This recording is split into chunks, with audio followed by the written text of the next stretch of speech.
how much mechanical fuel pump power do you really need? You're gonna find out this time on Engine Masters.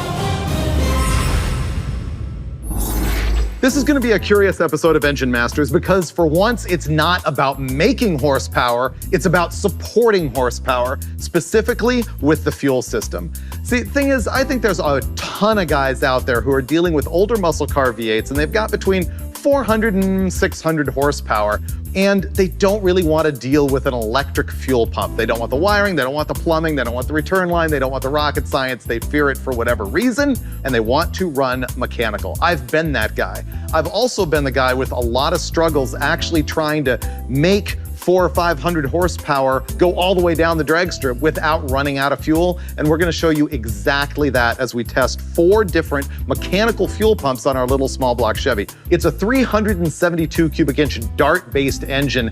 And have a look at this graphic from a prior episode when we were running it with a killer Era Motive electric fuel pump. And you can see that this thing uses AFR heads and a big hydraulic roller cam to make about 480 pound-feet of torque and 510 plus horsepower, and it runs all the way out to 7,000 RPM. We're not only going to run the thing on the dyno, but we're gonna slow it down to make it suffer even more as far as fuel consumption goes. Normally, we will pull these things at 300 RPM per second. We're gonna run this at 200 RPM per second, so it's a good long dyno pull that is gonna consume as much fuel out of the bowls of the carburetor as possible to test these 4 pumps. Now, I got all of these at Summit Racing. Here was my logic. This one right here flows 20 gallons per hour. That is little itty bitty tiny not good enough. So that's gonna be number 1. Number 2, we are going to test the cheapest mechanical fuel pump for a small block Chevy that I found at Summit. This thing is $15.99 and rated at 40 gallons per hour. Now that's typically what I would run around if I was dealing with like a 300 or 400 horsepower engine. And then there's the pump that I dealt with in the 80s all the time, the Made in USA Classic Carter Super Pump. This thing is rated at 120 gallons per hour. And I think this is probably our winner, but we're gonna find out. But I stepped up beyond that to the super hardcore Holley mechanical pump that will flow 170 gallons per hour. So in each case, we're gonna be looking at whether these will support the power or whether they will run out of fuel. But there's a couple of other details that we're really gonna be looking at that don't involve horsepower at all. We wanna look at the flow rate of each of these pumps as well as the pressure that they can maintain. So let's walk in the dyno cell right now and we'll show you exactly how we're gonna do that and how I set up the fuel system for this test. Now we've got this whole shebang hung on the dyno, and I really got to thank Troy Goldie here at West Tech. You don't often see him on camera, but he does a lot of this physical labor. So we got this thing all sorted out now with how we're going to test it. We're not really looking at horsepower this time. We want to look at fuel flow and pressure, and here's how we're going to do it. This little doohickey right here is a fuel turbine. So the gasoline comes in and the gasoline flows out of it. And it's got a little wheel in there that counts like units of measure going past it and converts that into pounds per hour of fuel flow. And so that's how we're gonna be tracking the fuel flow. Now the fuel system has a gas tank on the other side of the wall and this AN line that comes up here to the fuel turbine. And for the purposes of this test, I've got 5/16 rubber line coming all the way around over here. And I made sure to run a whole bunch of it. I got 25 feet of this stuff, so it's just like it was in a car, or worse than if it was in a car. And we come around here and you can see that I've got it now connected to a mechanical fuel pump, which we've never run on the dyno. This is kind of unusual. So up here at the engine, you can see the second sensor that we're going to be using in this test, which is fuel pressure right here at the float bowl. So you're gonna be able to see pressure at idle when the float is up and the bowl is full and the needle and seat is closed. And then you're gonna watch what happens as that float bowl runs out of fuel, the float drops, and the pump starts to flow fuel through the engine. You'll see how the pressure drops right there. So that's our 2 sensors, the turbine up there and the pressure sensor here. Now let's look at the specific fuel system we're gonna start with. This fuel pump is the lamest mechanical pump I could find for a small block Chevy at Summit Racing. You can actually sort by gallons per hour or select by gallons per hour. And I found one that was 20. It's an application for like a 50s 283 Chevy or something like that. It's terrible. And to make it worse, it's got 1/8-inch ports in it. 1/8-inch pipe thread is the inlet and outlet port on this pump. And the fittings that we got in it are actually for 1/4-inch rubber line. And so it's the worst case scenario. We've got it coming out of the pump into a Fram G2 regular old fuel filter through this little whoop-de-doo, and then we split it off and we've got one going to the primary bowl, one going to the secondary bowl. So this is a very typical system that you would see in your average car, except for the fact that we've got that spectacularly weak fuel pump on it. We're gonna fire it up right now and find out how 20 gallons per hour of flow can hang with an engine that makes north of 500 horsepower.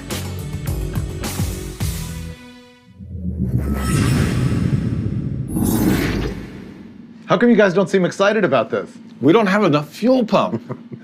Well, that's the thing. It's a test we've never, ever done before. We're going to learn stuff. I think it's cool. I didn't know they made a pump that cheesy and small. 20 gallons per hour? We're putting the fittings in it. Yeah. I mean, it's smaller than like a pencil. It's an 8 pipe fitting. It's scary is what it is. And what really scares me is this is a pretty good motor. So I'm not liking this much at all. I know, because it's going to go lean at the top end. You're going to have to be on it when the float bowl starts to run dry. You're going to have to be lightning brulé on the shutoff. It'd be funny, though, if it was enough. So what was the application for this fuel pump? I don't even know. I just went to Summit and found the lamest gallon per hour that they offered, and this is what it was. It was like for a 265 Chevy or something like that? It's like for a 283 or something, and what's funny is that it was actually $60 pump. It's like the next pump we're going to test was $15. This one was more expensive to be worse, but I wanted to see how bad it could get. So here's my worry when we thought of this whole test is that we're going to put the lamest fuel system, and it's just going to be no problem whatsoever. I don't see how 20 gallons can keep up. There's going to be a problem. So instead of power this time, we're going to be looking at, let's see, your vane actually, it doesn't measure gallons per hour. It's going to be pounds per hour. So we'll have to convert it. Yeah. And then we're also measuring fuel pressure right up there at the bowl. So this is really, you know, when a motor goes lean, this is like a worst case scenario, potentially. If something were to run out of gas, that's okay, because then there's nothing to burn. Right. When something goes lean, and it's lean enough that it loses power, but it still runs. Yeah. Well, but I think we've all had the experience of being in a car that doesn't have a quality fuel system, and you're on it, and it just sort of goes, "Boh." It doesn't shut off. No, that's bad. It's just running off a vapor of fuel in the bowl. It's running off fear is what it's running off. Yeah. So fire it up, and let's find out if the 20 gallon per hour mechanical fuel pump can serve 500 horsepower. Are you sure you want to do this to me? It's not my motor. Oh, it will be as soon as we're done if you heard it. You bought it, Freiberger. You broke it, you bought it.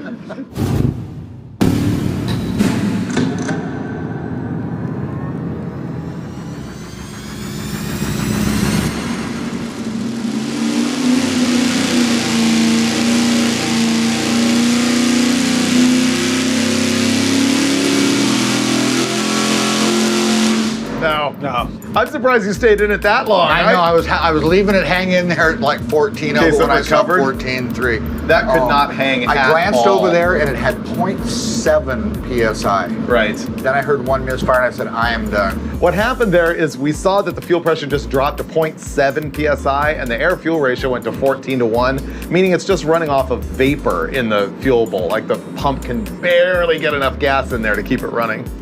All right, so the first curve that we got pulled up here is fuel pressure, and it looks okay until you realize that this scale is 0.7 to 0.9 psi. That's not enough. Less than 1. Look at that. And the thing is, it's a little deceptive because even at 0, there's still flow. Yeah, with No zero pressure. there's still some flow. So while this is indicative of a big problem, the bigger problem is going to be when we look at the fuel flow in pounds per hour. Yeah. Let's check that out. This scale goes from 50 down here up to 140. And the most that we saw is 135, but I think the thing you predicted, both of you guys did, was that it just flatlines at a certain point, and it's at a very low RPM. At 40, 250 RPM, the fuel pump is just not keeping up. That's all there is. Basically, it won't flow any more fuel with more RPM. It's just done. Yeah, my determination is that pump is inadequate. Well, yeah, and it's also a pump nobody Genius. ever Genius. is going to use. I mean, This was just for the point of making a sample for the audience to see how bad it's bad. One thing for sure, nobody's going to pay $65 for it. No, they're not. So the next thing, I don't think we should bother trying to upgrade this fuel system at all. Let's go straight to my $15 pump. And this is basically just a replacement pump.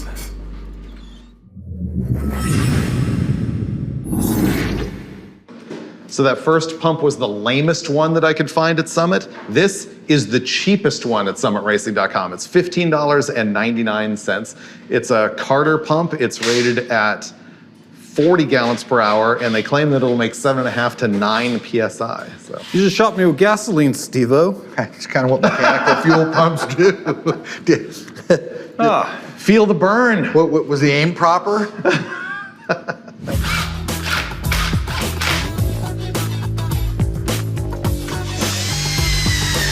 Super cheapo pump, ready to go. We'll find out if it can hang right now.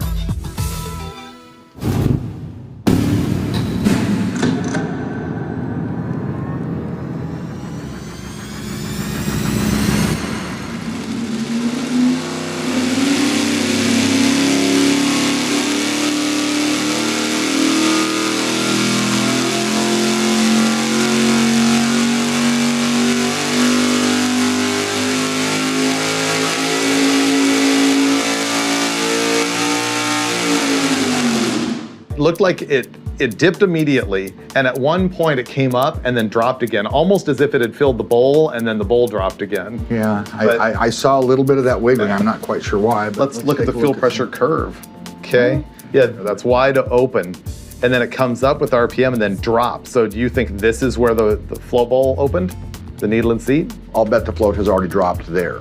You know, it's probably moving some in the bowl, but it's basically going to be pretty low the whole time. Let's have a look at the flow and see if it flattens out like that other one seemed to. You know, the thing is, honestly, here is what's happening here is not necessarily what's going to happen in the car. Think about G-forces. They actually say when you're doing a killer drag race car that the weight of the column of fuel in the hose between the tank and the carb, when it launches, it's pushing back the other way. It is. That's why the difference. Pro Stock cars launched so hard that they finally allowed them to move the tank from the rear of the car to the front of the car. So Because they were having so many fuel issues. So now Yeah. it's helping it, back when they were carbureted, helping it get to the carburetor than holding it back away from it. This looks a whole lot better than 130. Yep. Now we're looking at the curve of fuel flow through that little vein or turbine that I showed you. And you can see it's sort of sketchy down here, and it starts to level out right around 5,000 all the way to 7,000 RPM. It's fairly consistent, and it peaks at 231, which is actually how many gallons per hour? 38. 38. Wow. And that's rated at 40. That's So what the engine needs. yeah, basically what I'm deriving from this is that this pump is just adequate. Just barely. It's just right at adequate. So 40 gallons per hour for a 500 horsepower engine. It seems to be able to keep up, at least for the duration of this dyno pull. Now, if we were climbing the Grapevine at wide open throttle or on a drag strip or Pikes Peak, it might be a different story. Bonneville. On the dyno, this thing is actually hanging. Ready to move up to the next one? A real pump? Yeah. Okay. Let's go.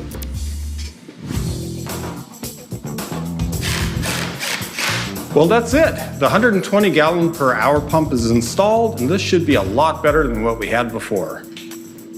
I like standing here and watching you work, though. You know what? It's not work. It's almost like play. It's like being on a paid vacation when I come here.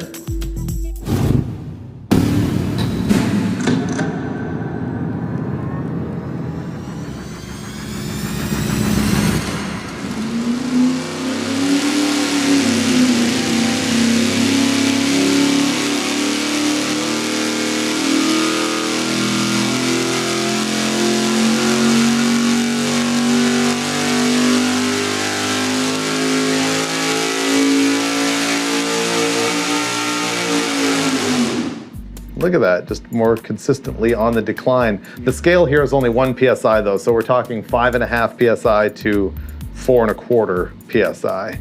I'm kind of surprised by that, but let's have a look at the volume. Okay, interesting. That's really nice and smooth.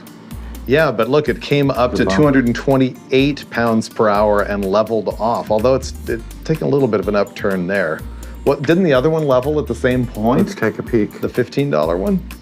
Let's overlay. Oh, interesting. So red is our $15 40 gallon per hour pump, and black is our $90 120 gallon per hour pump. This is starting to bring some things to light.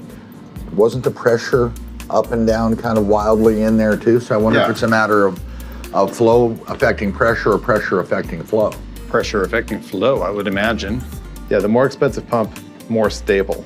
But both pumps at 7,000 RPM were very similar in output, pressure-wise. Because that's what the engine wants. That's what I was going to get to. Has nothing to do with pump. We've leveled out here because that's what the engine's going to consume, not what the pump is capable of putting out. We can put a 900 gallon. I agree as far as pounds per hour, but PSI is going to depend on whether the pump capacity can keep up with the engine demand. It served the needs of the engine at the same rate as the $15 pump, but your concern about the fuel pressure is what I'm trying to wrap my head around. And here's something we haven't yet considered.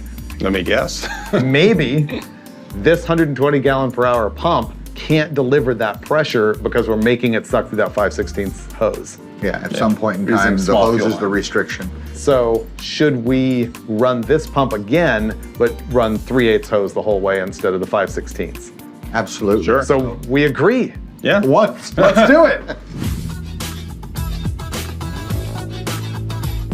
So there you go. We made a change, removed this 5/16 inch fuel line and installed 3/8. You can see that it's bigger. So we're gonna go test now and find out if it makes a difference in that pump's ability to make flow and pressure.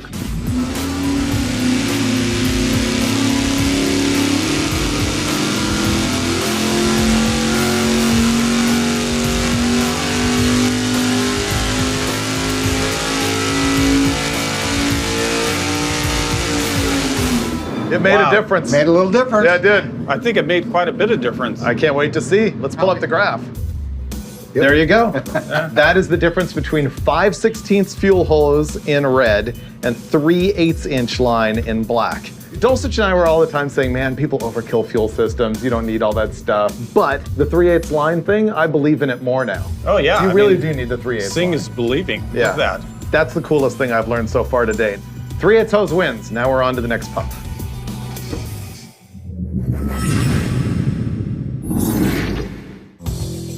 Next up, this is going to be the Holley 170 gallon per hour pump. The other thing different about this one is that it has got AN fittings, Army Navy, like braided line fittings in -8, which is like a 1/2 inch line on there. And so we're actually going to feed it from the pump all the way in to here. It'll be 1/2 inch line up till we split off to the -6 that goes in the carburetor.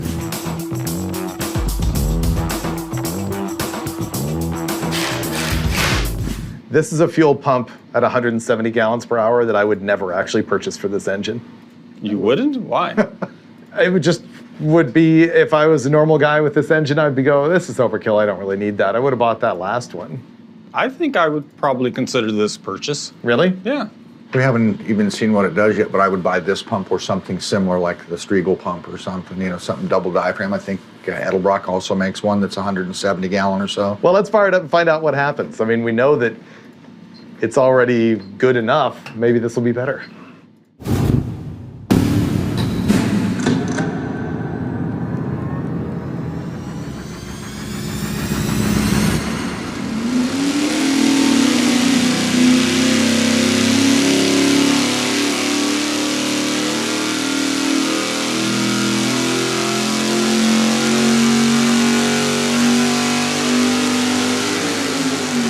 Whoa, that's pretty good. Yeah, basically started at 6.7, spiked up to 6.8, and worst case scenario it was 6.2. And finished at 6.4. Let's compare it to the other pumps though. That's where I think we're going to really see Yeah. the difference is when we compare it to something else. Compared to the Carter Super Pump with the 3/8 line. Oh yeah, but you can see the difference of whereas this is right around 6.8 and this is right around 5 1/4. Let's They pull still them all look up. pretty Yeah, flat. they're both- Let's- Pretty decent curves, I think. I think it's going to show that this one has a little less change. Yeah, this is that 120 pump with the smaller line, which is 5/16 dated. line. This is the 40 gallon, $15 pump. Yep. Yeah. All over the place, yeah. So really what you're buying with a fuel pump at this point is like consistency of fuel pressure and I guess just Capacity. faith, capacity, trust. Yeah. Well, let's look at flow. It's probably still flowing the same because at this point the engine is just using what it's using. So there's your volume. I think we had an air bubble there. An air bubble or something like that. Those little turbines are actually super sensitive. All it takes is a little air bubble to give them a blip like that. So sometimes there's an anomaly. But let's look at it compared with that 120 gallon, the final D test. So this is the 120 gallon pump with the 3/8 line. It's roughly the same because now we're at the point of it's what the engine is going to use. The engine's pulling what it needs to through the carburetor. My opinion is this is the right pump out of what we have done with these fuel lines for this engine.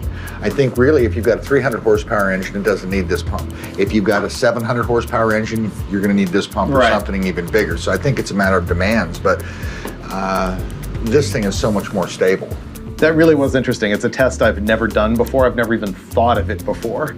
I think it's pretty cool. Yeah. Yeah. Let's go wrap it up. Okay.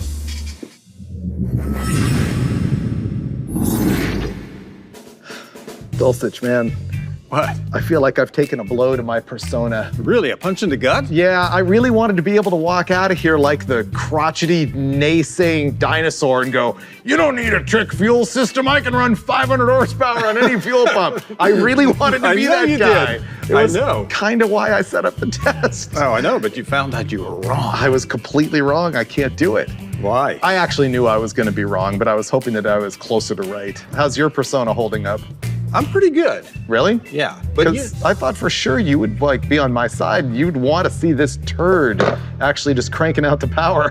Well, I really wanted to see this Auto Parts Special replacement style pump perform better. That would be the key. The $15 one would be good. But let's conclude what we think of this one, knowing what we know now. I would run this on 400 horsepower all day and not worry about it. If you're on a super tight budget and you're not making super high horsepower, that guy is not too bad. It really isn't bad, but I think when you crest up north of 450 horsepower is when you've got to really start paying attention. And I got to be honest, as much as my go-to Carter Super Pump that I used on everything, in the 80s with nitrous or whatever, as good as it did on this, it's good. I now actually believe that there is merit in overkilling your fuel system and getting that 170 gallon per hour unit on your 500 horse motor. Final takeaway.